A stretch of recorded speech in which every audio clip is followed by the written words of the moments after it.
Hi guys, welcome and who dat? I'm Joe, and I'm going to be bringing you a mid-season report on our beloved bless you boys, the New Orleans Saints. We're 8 games into the season. It's a 17-game season, so there's no perfect middle ground except to pick right here after week 8. The Saints sit at 3-5. Overall, the season has been a big disappointment. There's lots of things to be excited about because our division is pretty lackluster. Nobody wants to take off and run away with it. So, despite our struggles in the first part of this season, we are actually in the thick of things. We're in control of our own destination, actually, if we can just put together a bunch of wins. We've seen the talent level on this team, on offense and on defense. In the beginning of the year, the defense was looking great, but the offense was turning the ball over a lot and not scoring very many points. Defense started to give up a bunch of big plays and a lot of points. And our offense actually started to score more points, started to move the ball better. It's been a mixed bag. As it is right now, I think the Saints are the 10th rated defense as far as yards allowed, which is kind of crazy because we're at the bottom of the barrel when it comes to points allowed. A lot of that skewed because we have thrown 3 interception returns for touchdowns, 1 fumble return for a touchdown against us. So a lot of points there against us that the defense had nothing to do with. So I'm hoping overall that our defense is trending upward, that all of these points are going to go away and we're going to put together a more consistent, dominating defensive performance from time to time here. On offense, we're in the top 10 in scoring and in yards. Andy Dalton's been doing fine at quarterback. Andy Dalton only has 4 interceptions on his Saints career so far through 5 games. He had 1 game with 3. But other than that, Andy Dalton has been protecting the ball pretty good. I believe he's got 9 touchdowns on the year. 9 touchdowns, 4 interceptions through 5 games. Not bad. Could be worse. So in this video, I want to give some awards of sorts to some of the best players so far. Even though this has been a down year, there have been some bright spots. So let's see if you guys agree with me on this. All right. First, we're going to start with the biggest surprise of the year. And our nominees, my nominees, are quarterback Andy Dalton, wide receiver Rashid Shaheed, right guard Cesar Ruiz, linebacker Pete Werner, cornerback Alante Taylor. These are all surprises for different reasons. We thought Andy Dalton would be good. We didn't know he was going to take over as the starter. Rashid Shaheed was an undrafted guy who didn't get to play a lick in preseason. And when he finally had to be elevated, he has shown us quite a bit. Right guard Cesar Ruiz. When this season started, after his first 2 years, this season starts, and a lot of people were talking about he might not win the starting job. A lot of people were saying we need to get better at this position. And our coaches insisted that Ruiz was the man. And this year he is putting it all together. It's a big surprise to a lot of people.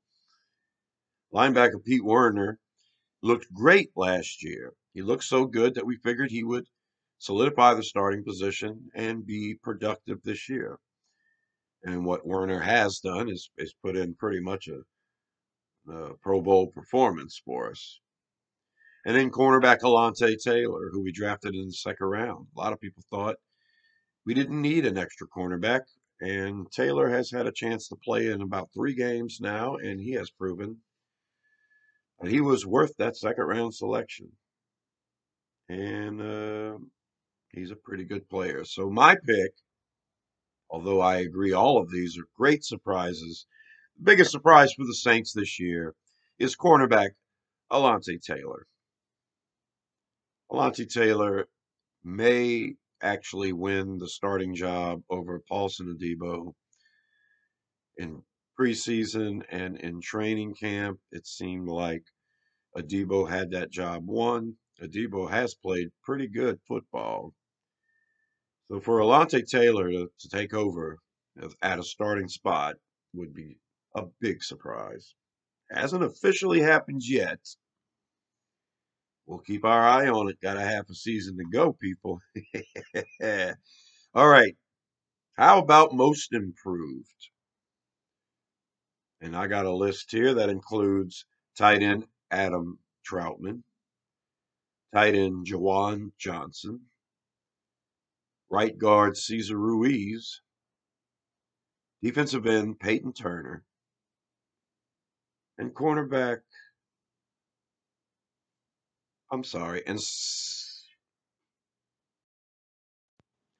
linebacker Pete Werner.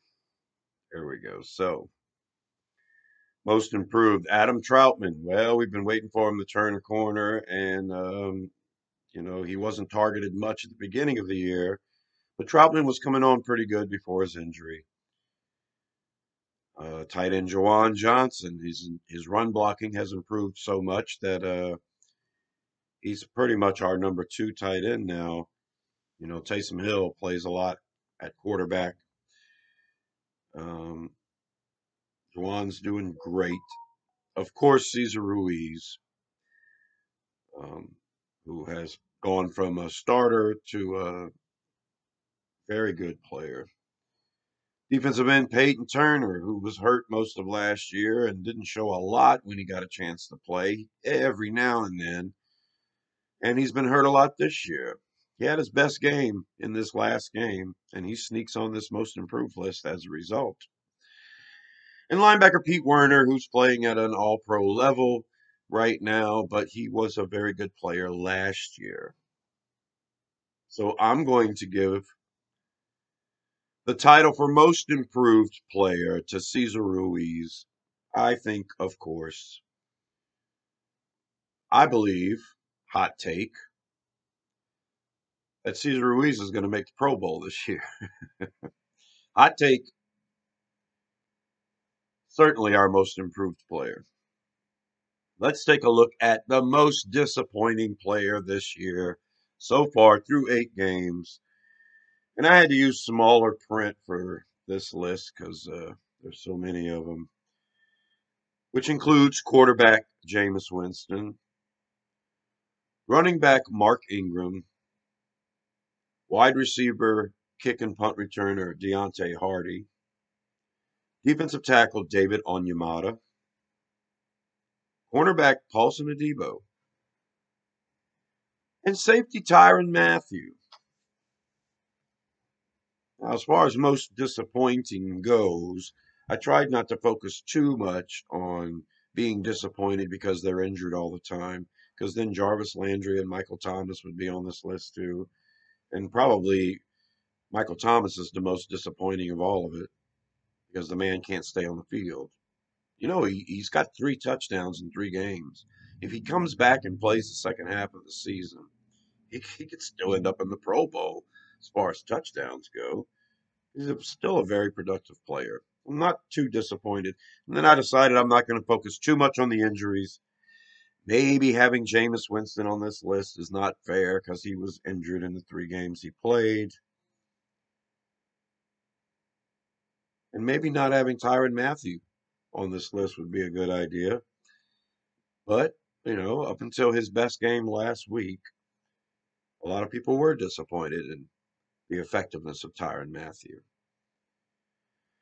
But with all these players, I am selecting as the most disappointing player quarterback Jameis Winston. Now, whether he was injured or not, the truth is it was disappointing. He definitely took a step back from his production last year.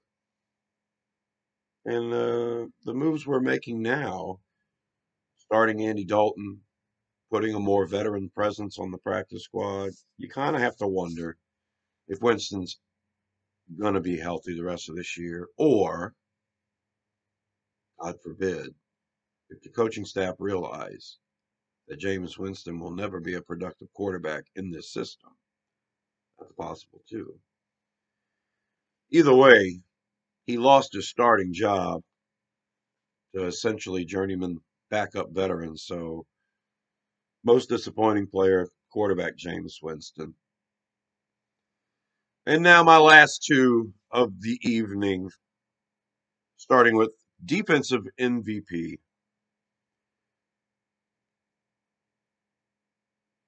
My selections are going to be defensive end Cameron Jordan,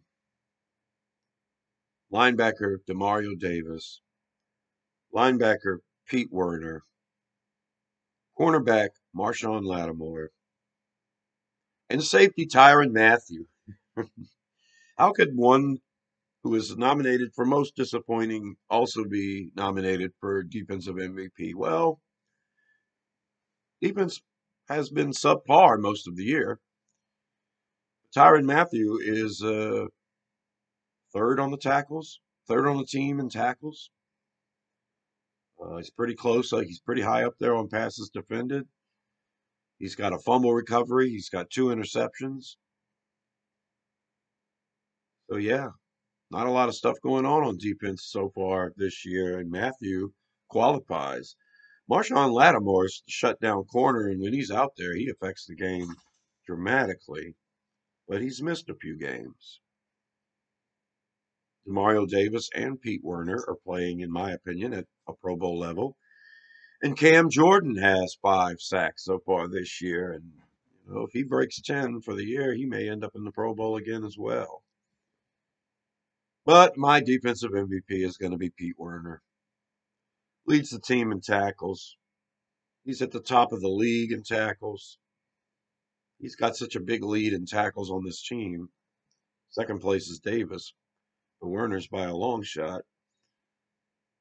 Just a force. When we wanted swag, okay, this guy brings the swag. And my final one, offensive MVP. We've got choices between quarterback Andy Dalton, running back Alvin Kamara, tight end slash quarterback slash Lash, Taysom Hill, wide receiver Chris Olave. I was tempted on putting either Ryan Ramczyk or Cesar Ruiz on this list, but I'm going to limit it to 4. I think Chris Olave has a good chance of winning Offensive Rookie of the Year. I think he has a good chance of making the Pro Bowl. If Taysom Hill keeps scoring as many touchdowns, he's got 6 so far.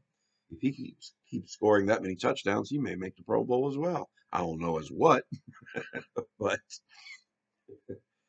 and of course Alvin Kamara didn't have a touchdown this year until last game, where he managed 3. But he is our leading rusher, and he's one of our leading receivers, and he leads the team in overall yards and touches, and then there's quarterback Andy Dalton, who won the starting job and has put together a couple of wins for this struggling football team. And this is a tough one. I think a lot of people would say it's obvious that our offensive MVP is Alvin Kamara, but I'm going to have to give it a tie between running back Alvin Kamara and our tight end Taysom Hill, because Taysom does lead the team in touchdowns with 6. And Kamara leads the team, with pretty much everything else. Chris Olave is our leading receiver, of course. Yeah, I think the combination of Alvin Kamara and Taysom Hill is a pretty good one. You put both them guys on the team, on the field at the same time, and teams don't know what to do. I like it. We saw a lot more of it in this last week. Very productive. Overall, 3-5. The Saints are struggling, but there's light at the end of the tunnel. We have everything in front of us: destiny, hope, faith. That's my list, guys. Hope you guys enjoyed it. Subscribe to Rosenfield 10 for more videos like this. I'll talk to you later. Who dat?